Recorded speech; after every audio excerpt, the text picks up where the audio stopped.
Récemment, il y a une force qui a fait son retour dans ma vie d'une façon assez tonitruante, voire violente. Cette force, c'est le doute. Et je pense que c'est un vrai poison de l'esprit que j'aimerais décortiquer un petit peu avec toi aujourd'hui parce que je pense que ça nous touche tous et que les enseignements que j'ai tirés de ce retour du doute dans ma vie peuvent bénéficier à tous ceux qui seront enclins à regarder cette vidéo. Je me suis lancé en 2021 en tant que photographe. C'était mon rêve depuis un petit moment de devenir photographe indépendant et donc je me suis lancé, je me suis spécialisé dans le secteur agroalimentaire et très vite j'ai commencé à avoir mes premiers clients, mes premiers contrats. Au début de l'année 2022, j'ai commencé à dégoter des gros contrats pour des grosses marques. Et j'ai fait une super année. J'avais fixé un objectif de CA, j'ai explosé mon objectif de CA et très rapidement, je me suis dit, c'est bon, je vais pouvoir vivre de la photographie, ça va être mon métier à temps plein. Et puis, il y a eu la guerre en Ukraine.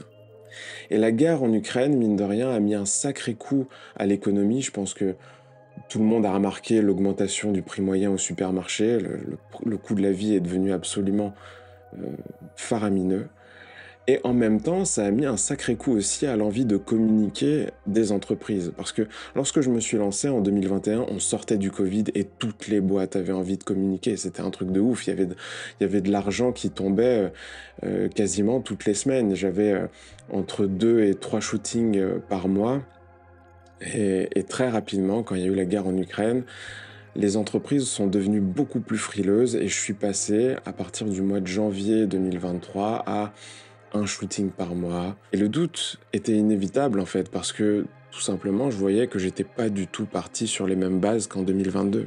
Donc 2023 avance, je commence à douter et je commence sérieusement à me poser des questions sur mon orientation professionnelle, à me dire, mais est-ce que j'ai fait le bon choix? Est-ce que je continue en photographie? Est-ce que même je continue cette chaîne YouTube? Est-ce que c'est pas le moment de reprendre un boulot à temps plein et puis d'empiler du cash, de mettre du cash de côté et puis d'abandonner un peu cette idée de travail passion? Et puis, progressivement, une espèce d'anxiété latente a pris le pas sur le doute.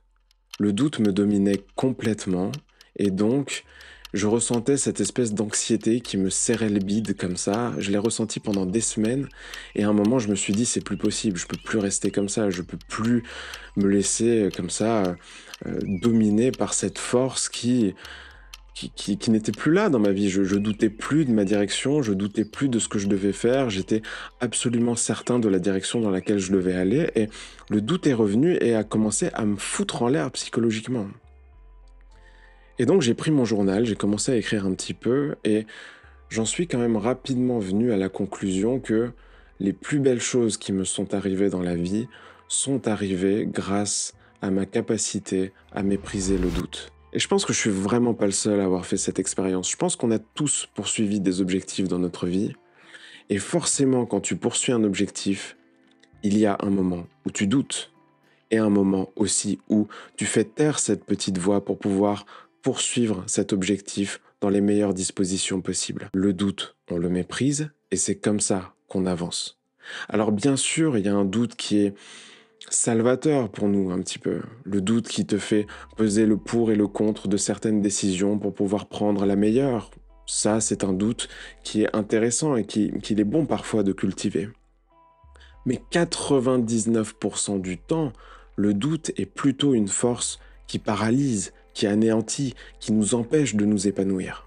Et quand on laisse trop de place au doute dans notre vie, on finit par abandonner des opportunités de dingue, des directions de dingue dans lesquelles on aurait pu aller.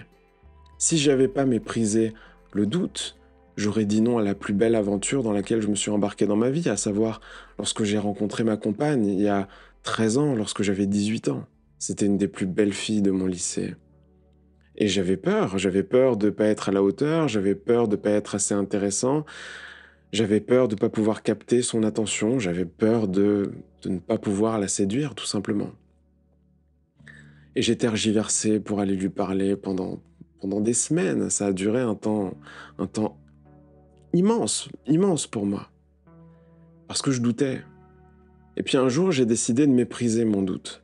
Alors, il faut bien que tu te rendes compte d'une chose quand même, c'est que le doute a quand même une fonction, c'est que il te prévient d'un danger. Et en l'occurrence, le doute me disait: «Attention, ça risque d'être une situation un peu gênante, inconfortable, dans laquelle tu vas devoir sortir de ta zone de confort». Et effectivement, ce jour-là, c'était un vendredi, je me souviens, on partait en week-end et je me suis dit: «C'est maintenant, il faut que j'aille lui parler». Je vais lui parler, je lui dis: «Salut, ça va?» Elle me dit: «Oui, ça va et toi?» Un petit peu surprise parce qu'évidemment, j'y vais un peu comme un bourrin, hein, j'y vais pas comme un petit agneau tout doux. J'étais stressé, donc c'est normal. Et gros blanc, je sais pas quoi dire et donc je lui dis: Tu vas en cours là?» C'était la récré, la cloche venait de sonner, on allait tous en cours, c'était la seule chose que j'ai trouvé à dire.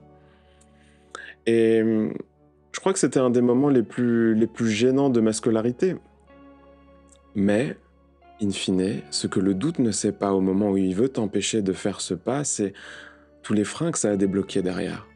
Du coup, j'étais allé lui parler une fois, le frein n'était plus là, on avait noué ce premier contact et puis ensuite, je suis retourné lui parler plus facilement et voilà, ça fait 13 ans qu'on est ensemble, ça fait 13 ans que... Au fond, il y a 2 choses que j'aimerais que tu retiennes de cette vidéo.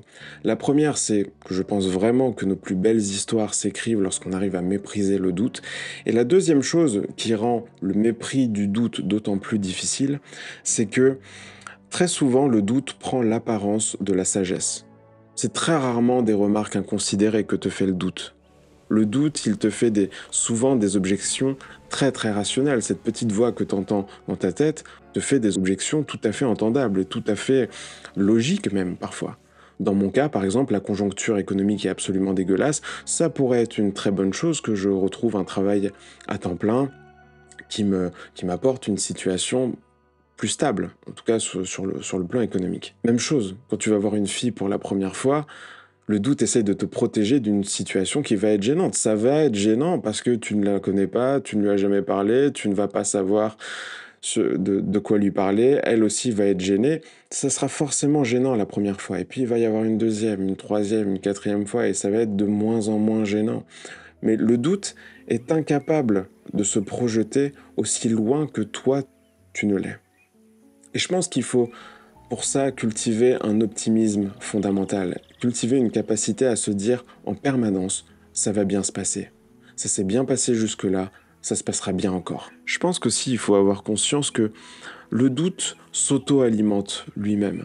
C'est-à-dire que une fois qu'il a trouvé une brèche et qu'il est arrivé à pénétrer dans ton cerveau, si tu le laisses proliférer, si tu lui accordes de l'importance, il devient de plus en plus fort et c'est comme ouais, une énergie qui s'auto-alimente en permanence.